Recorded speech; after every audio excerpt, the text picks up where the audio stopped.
जेव्हा माझी मालकीन तीर्थयात्रेला गेली तेव्हा तिने तिच्या 15 वर्षाच्या मुलीला माझ्याकडे सोडले. मी पण तिची सगळी कामं पळत पळत करायचो आणि रात्र झाली की तिला माझ्याजवळ झोपवत होतो. तशी मालकिनीनेही परवानगी दिलीच होती. दुसऱ्या दिवशी रात्री मला काहीतरी नरम नरम जाणवले. मी घाबरून उठलो तेव्हा त्या रात्री मला धक्काच बसला. मालकिनीच्या मुलीने माझ्यासोबत माझी मालकीन तीर्थयात्रेला जाणार होती म्हणून सकाळपासूनच माझा जीव संकटात सापडला होता. मला सांगत होती की रोहित, माझे संपूर्ण घर तुझ्या ताब्यात सोडून जात आहे. जितका भरोसा मी तुझ्यावर करू शकते घरात इतर कोणत्याही नोकरावर करू शकत नाही. माझे नाव रोहित आहे. मी 24 वर्षाचा आहे. पण मी गेल्या 14 वर्षापासून मालकिनीच्या घरीच कामाला होतो. त्यामुळे जितका विश्वास मालकीन माझ्यावर करत होत्या इतर कुणावर करत नव्हत्या. म्हणूनच त्या प्रत्येक गोष्ट माझ्यासोबत शेअर करत होत्या. त्या म्हणत होत्या की रोहित, माझी मुलगी अंजलीला मी घरीच सोडून जात आहे. तिची व्यवस्थित काळजी घ्यायची. तुला माहीत आहे ना की तिला झोपेत चालण्याची सवय आहे. मी मान हलवून होकार दिला की मॅडम, मला माहीत आहे. परंतु खरं तर मला काय माहीत, ती तर तिच्या खोलीत झोपत होती. ती 15 वर्षांची होती, परंतु ती थोडी बालिश आणि चंचल होती. ती मालकिनीची एकुलती एक मुलगी होती, म्हणूनच तिला खूप प्रेमाने लाडाने जपलं होतं. ती अजूनही बावल्यांशी खेळत होती. मी म्हणालो की मॅडम, मी हिची व्यवस्थित काळजी घेईन. पण यानंतर मालकिनीने मला जे सांगितले ते ऐकून मला आश्चर्याचा धक्काच बसला. ती मला असे कसे म्हणू शकते? मालकीनबाई म्हणाल्या की रात्री तू माझ्या अंजलीच्या जवळच झोपशील आणि तिच्या खोलीतच राहशील. हे ऐकून मी हैराण झालो. मी म्हणालो, मालकीन, मी लहान बेबीच्या खोलीत कसा झोपू शकतो? तुम्ही विचार करून तरी बोला. हे योग्य नाही. ती म्हणू लागली, रोहित, मला काही ऐकायचं नाही. मी जे बोलले ते बोलले. तू अंजलीच्या खोलीतच झोपायचं आणि तिथेच राहायचं. मला मालकीनबाईची ही गोष्ट कोणत्याच अँगलने योग्य वाटत नव्हती. पण आता सध्या तरी मी त्यांना पुन्हा पुन्हा नकार देऊ शकत नव्हतो. पण मी माझ्या मनात हा ठाम निश्चय केला होता की मी अंजलीच्या खोलीत झोपणार नाही. माझी मालकीन एक विधवा बाई होती, पण खूप श्रीमंत होती. त्यांच्याकडे बरीच जमीन आणि मालमत्ता होती, जिथून त्या भरपूर पैसा कमावत होत्या. त्यांना एकुलती एक मुलगी होती, जिला त्यांनी खूप प्रेमाने वाढवले होते. मी जेव्हा मालकिनीच्या घरी कामाला आलो होतो त्यावेळेस मालक जिवंत होते. त्यांनी मालकिनीला अगदी फुलासारखं जपलं होतं.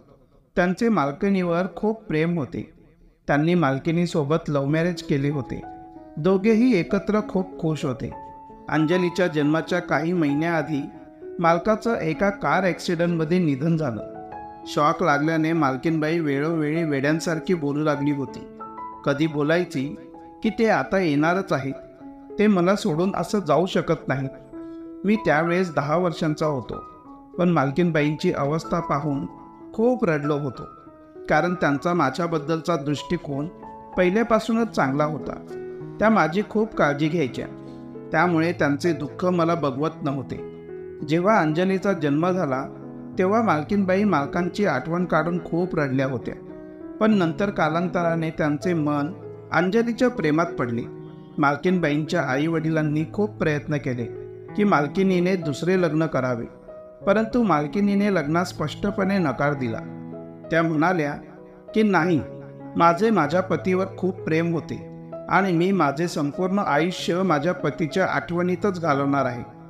मग त्यांनी तेच केले आणि संपूर्ण घराला सांभाळून घेतले. 14 वर्ष उलटून गेली होती. मालकीनबाईंचा सर्वात इमानदार आणि विश्वासू नोकर मी होतो. त्यांच्या व्यवसायाची जबाबदारी मालकीनबाईंनी माझ्यावर सोपवली होती. पण मीही पूर्ण इमानदारीने एक पैशांचा हिशोब मालकीनबाईंना देत होतो. यावर्षी आमच्या मालकिनीचे आईवडील तीर्थयात्रेला जात होते, म्हणूनच मालकीनबाई म्हणाल्या की माझीही तीर्थयात्रेला जाण्याची इच्छा झाली आहे. हे ऐकून अंजलीने गोंधळ घालण्यास सुरुवात केली की मी इथे एकटी राहणार नाही. पण तिचे फायनल पेपर्स होते, म्हणून मालकीनबाई सांगू लागल्या की मला तुझं शिक्षण खराब करायचं नाही, म्हणून तुला पुढच्या वेळेस माझ्यासोबत नक्की घेऊन जाईल. खूप मुश्किलीने ती मागली होती, पण जे काही मालकीनबाई मला बोलत होत्या ती गोष्ट मला योग्य वाटत नव्हती. पण तरीही मालकीनबाई मला समजावून तीर्थयात्रेला निघून गेल्या. त्या जाताच मी सोफ्यावर बसून मोकळा श्वास घेतला आणि त्यानंतर जेवण बनवणाऱ्याला बोलावून माझ्याकरता एक स्पेशल चहा बनवायला सांगितला. मालकिनीच्या समोर सोफ्यावर बसण्याची माझी कधीच हिंमत झाली नाही. तसंही त्यांनी मला कधी नकार दिला नव्हता, पण मालक आणि नोकर यांच्यातील दरी काय असते मी चांगलाच ओळखून होतो. पण आता मी विचार केला की मालकीनबाई नाही आहेत तर काही दिवस मालकांसारखं आयुष्य जगून पाहूया. मी मोकळा श्वास घेऊन माझे दोन्ही पाय समोरच्या काचेच्या टेबलावर ठेवले. हातात रिमोट घेऊन टीव्हीवर चॅनल बदलू लागलो की तेवढ्याच रूमचा दरवाजा उघडला आणि अंजली हॉलमध्ये आली. जेव्हा तिने मला अशा पोझिशनमध्ये बसलेलं पाहिलं तर कपाळावर आठ्या आणून म्हणाली, रोहित, आईला घरी येऊ दे. तुझं नावच सांगते की तू कसा त्यांच्या महागड्या टेबलावर तुझे पाय पसरवून बसला होतास. हे ऐकताच मी घाबरून उभा राहिलो. मी म्हणालो, छोट्या मालकीनबाई, मी तुमची माफी मागतो, पण मालकीनबाईंना काहीच सांगू नका. असं बोलून मी लगेच टीव्ही बंद केला आणि रिमोट बाजूला ठेवून दिली. अंजली कपाळावर आठ्या आणून आरामात सोफ्यावर येऊन बसली आणि रिमोटही स्वतःच्या हातात घेतले आणि म्हणू लागली की आई घरी नाही तर याचा अर्थ असा नका समजू की तुम्हा लोकांना मी डोक्यावर चढवून ठेवेन. जोपर्यंत आई घरी येत नाही तोपर्यंत या घराची मालकीन मी आहे, म्हणून मी जे सांगणार तुम्ही लोक तेच करायचं. मी खाली मान घालून म्हणालो, का नाही छोट्या मालकीनबाई, जसा तुमचा हुकूम. मला आतून खूप कसं तरी वाटत होतं. माझं लहान मालकीनबाईंशी कधीच जमत नव्हतं. प्रत्येक वेळेस लहान मुलांसारखं वागायची आणि तिच्या अशा हरकतींमुळे मी परेशान व्हायचो. ती मला दिवसातून बऱ्याच वेळा बाजारात पाठवायची आणि म्हणायची की माझ्यासाठी सामान आणण्यासाठी तूच बाजारात जायचं आहेस. माझे काम करण्यासाठी ना ड्रायव्हर जाणार ना घरातील इतर दुसरा नोकर जाणार. मालकीनबाईसुद्धा तिला काहीच बोलायचं नाही, कारण ती त्यांची लाडली होती. मालकीनबाईसुद्धा मलाच सांगायच्या की जा रोहित, छोटी मालकीन जे सांगते ते काम कर. नोकर चहाचा कप घेऊन आला तर मला असं उभा पाहून माझ्यावर हसत होता. मला म्हणू लागला की आत्ता काही वेळापूर्वी खूप रुबाब करत होतास, आलास ना आपल्या ऐपतीवर. मी रागाच्या भरात त्याच्याकडे पाहू लागलो. त्याने चहाचा कप टेबलावर ठेवला आणि निघून गेला. जी चहा मला प्यायची होती ती चहा अंजली खूप मजेत पीत होती. असाच पूर्ण दिवस इकडच्या तिकडच्या कामात निघून गेला. जशी रात्र झाली मी माझ्या क्वार्टरमध्ये जायला निघालो तर अंजली म्हणू लागली की रोहित, तू कुठे निघालास? आईने सांगितले होते की तू माझ्या खोलीत झोपणार आहेस. हे ऐकताच मला मालकीनबाईंनी सांगितलेली गोष्ट आठवली. मी आश्चर्याने अंजलीकडे पाहिले आणि म्हणालो, छोट्या मालकीनबाई, मला माझ्या क्वार्टर व्यतिरिक्त कुठेही झोप येत नाही. घरात इतर मोलकरीणही आहे, मी त्यांना तुमच्यासोबत तुमच्या खोलीत झोपायला बोलावून घ्या.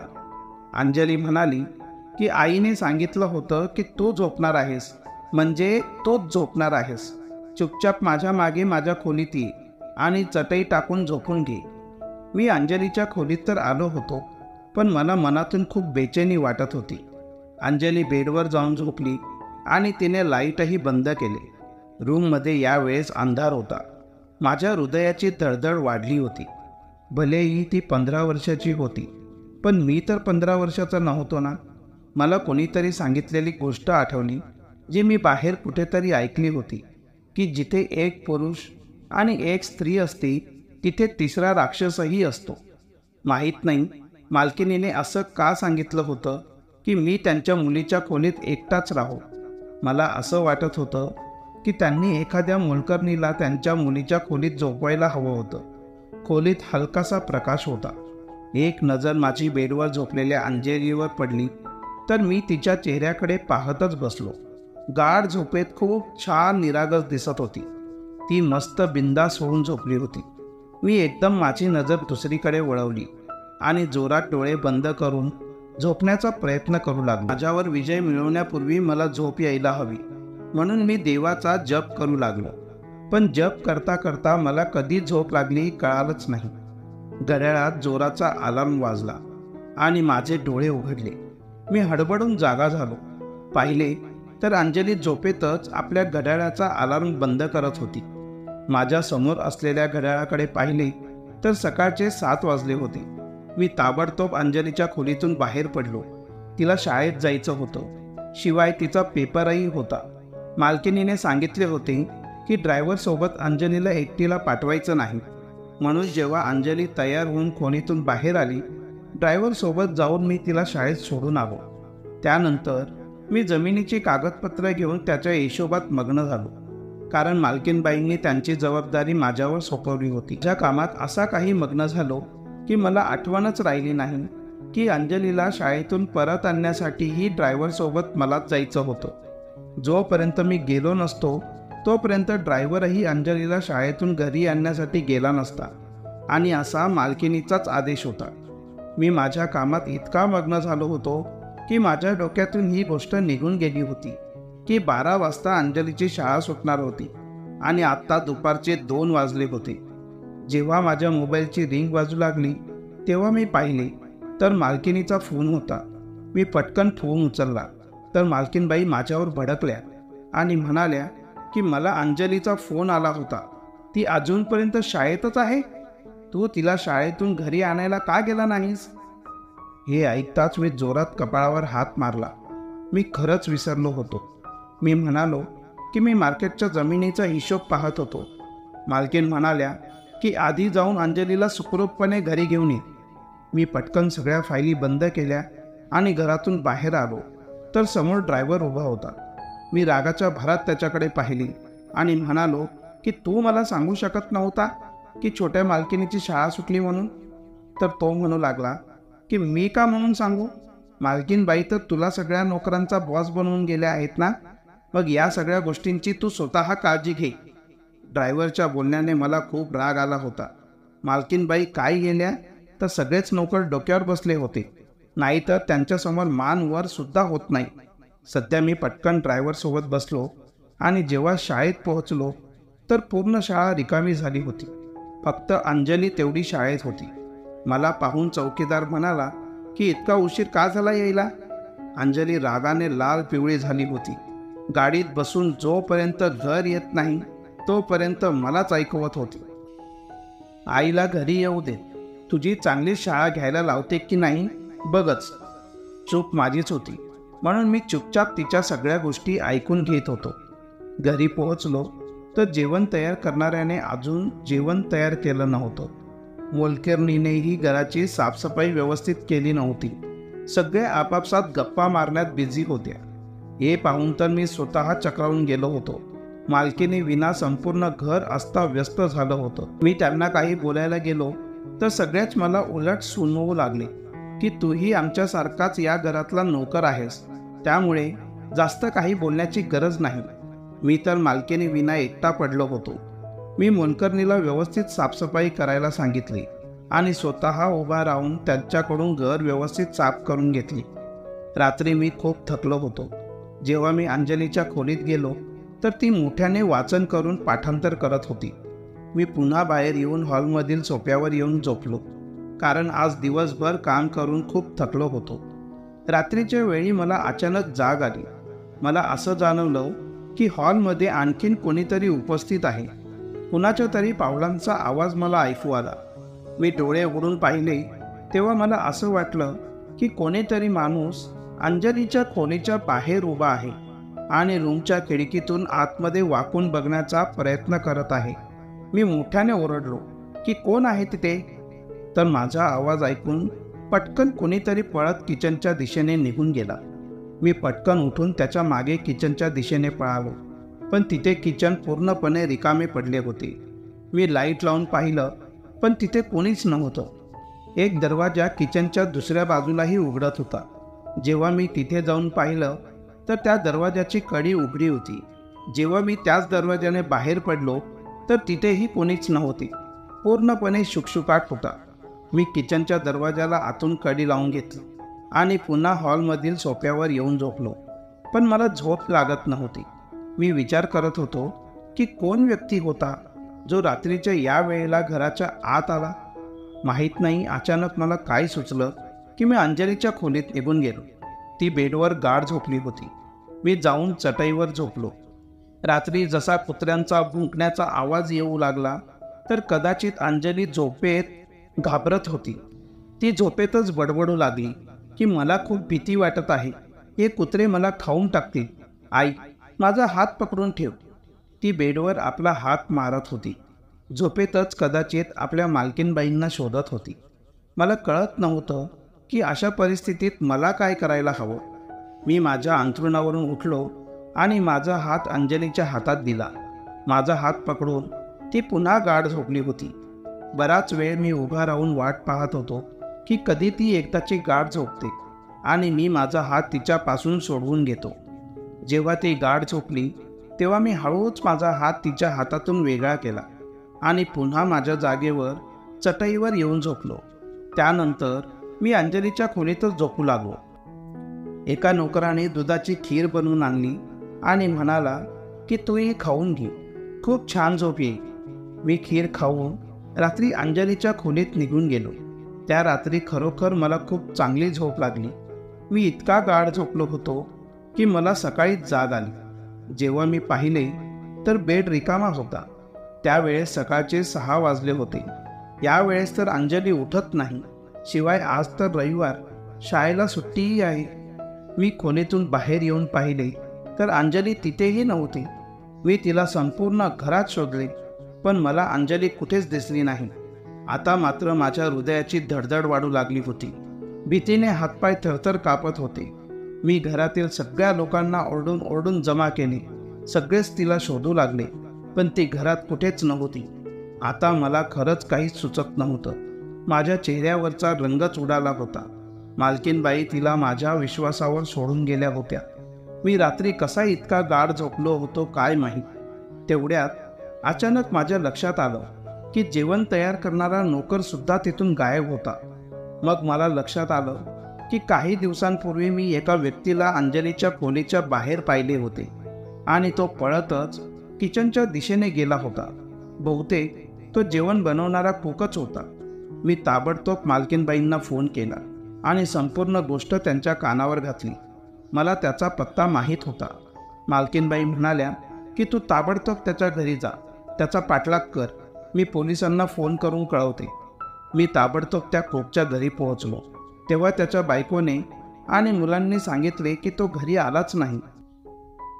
मग मला आजूबाजूच्या लोकांकडून कळाले की सकाळ सकाळी कुक अंजलीच्या तोंडावर हात ठेवून तिला एका गाडीत बसवून कुठेतरी घेऊन जात होता. त्यावेळेस पोलिसांची गाडीही आमच्या बंगल्याजवळ आलेली होती.